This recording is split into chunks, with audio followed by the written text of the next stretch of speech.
What do you think we're gonna do today? I bet you have a good idea. Should we make you?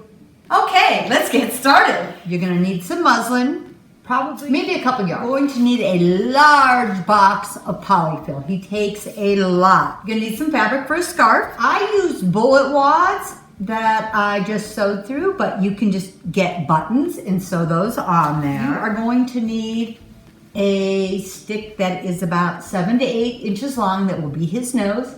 And then you're going to need a log, a piece of a log that's 5 feet tall and about 2 to 2.5 inches wide. And then you will also need, for his bottom base, I used 1x6s and I cut them 16 inches long, and I have 2 of them. One there and one attached to the back. So let's get started. Okay, so we will link this pattern in the bottom under the video in the description. And this is actually his body. And what you're gonna do is you're going to cut 4 of these for each circle. So you have 1, 2, 3, 4 circles, so you'll need 16 of these pieces. So you'll cut 16 of these out of muslin. So I'm gonna show you how I sewed these together. Here is one of your muslin pieces. And I laid another piece with the rounded edge, right sides together, and you're gonna sew the side seam. Then you're gonna take the other side and sew it to your next piece at the rounded side seam. Same with the next edge. Okay, so after you've sewn all your sides together, you sew your first piece to your last piece, so all of these are sewn together, and then there is just a big opening. So you will have 4 of these pieces sewn together. So you can either sew this on a regular machine or you can serge it. You can tell I serged it on this one. Turn it inside out. Okay, so I'm gonna take stuffing and fill it around the outside edges. So it's gonna look like a tile.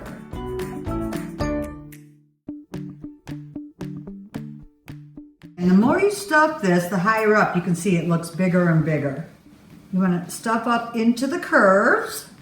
And I'm trying to keep an opening right here. I had my 1x6s, I nailed them together. And then what I did is I took my 2-inch log and underneath I screwed it very tightly into this. So you have your long stick standing off of your base, and that's already done. So you're gonna pretend this is already on our base. So when it's on the base, it's a little easier to work with.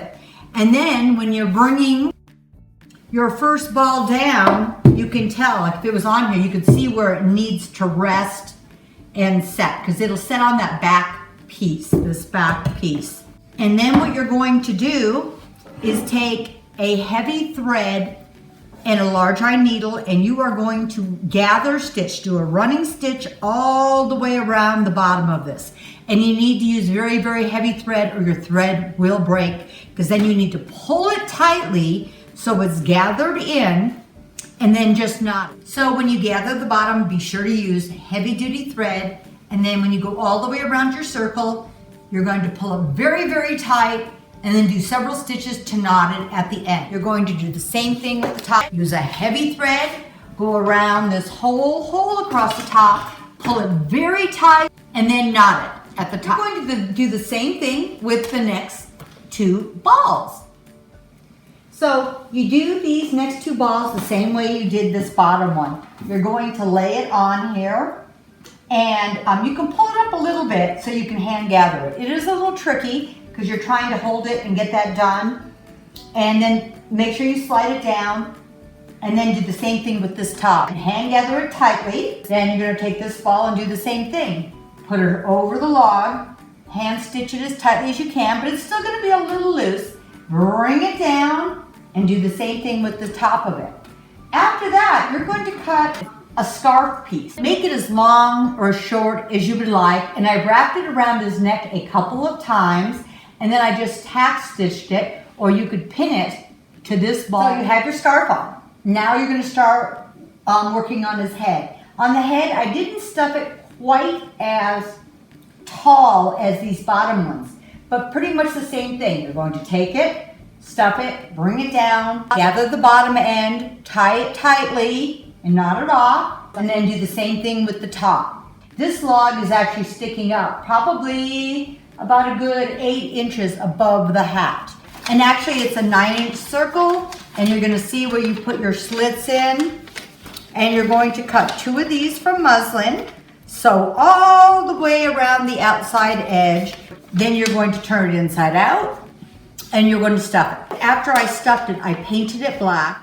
And same thing, you're going to take this, put it over the top, and at this point, you're going to gather the top if you need to, if the holes are a little bigger than the wood. Then I actually used some hot glue and tacked it to his head, just underneath here, so it stayed secure.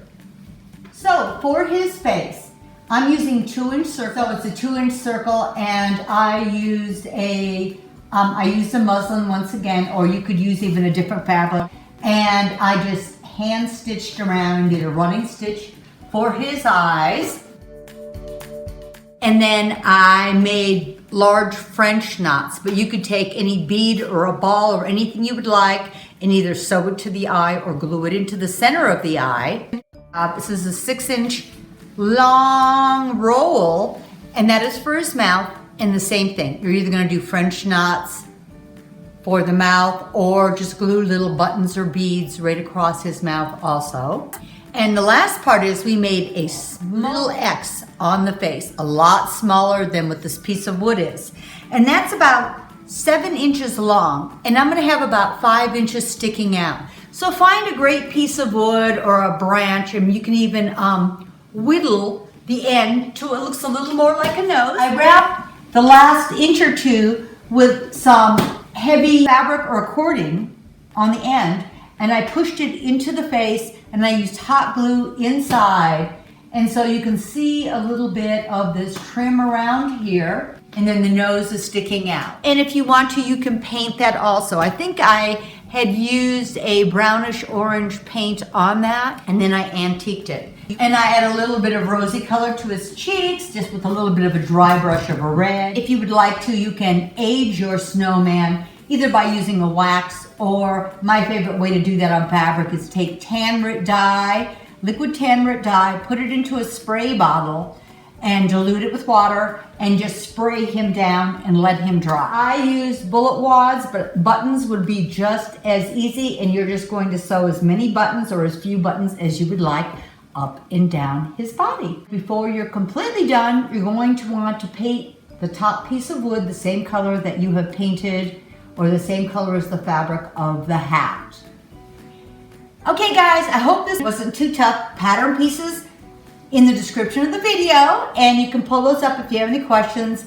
You can always just ask me. Just going through the steps, I bet you guys could figure this out and even change it up, maybe even make it better. So I hope you try him. Have fun.